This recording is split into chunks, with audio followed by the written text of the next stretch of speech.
Now, we actually bought a whole bunch of filters so that we could catalog and have a list of pretty much every filter that's out there that's common, and which pre-filter fits best with your particular intake. This happens to be I think a Fluval C2.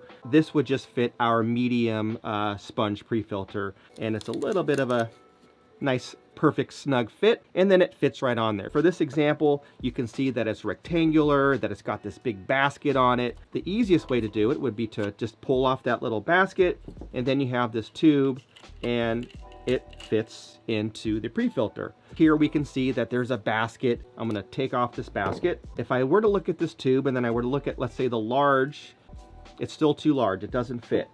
Now here is a O-ring kit, and this one just happens to have a whole bunch of different sizes. Hopefully you can see that there.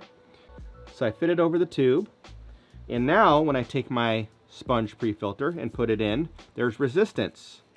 So I put it in, and now it fits and it's not going to fall off. Pretty much everyone has a zip tie. Hopefully you have like a few of them in a drawer somewhere in your toolbox, your little home kit. So all you would do is you would take your zip tie, zip it around the intake tube, you can see right there, and then cut the little excess part. And I take this and I do the same thing. I put it into the sponge pre-filter.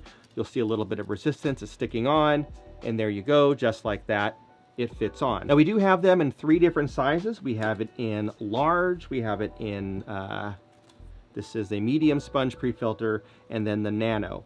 Now the diameter of the hole between the nano and the medium are about the same, unless you have a really small tank, like a little 3-gallon or 5-gallon tank where you'd want this little nano one, then you'd probably go with the medium.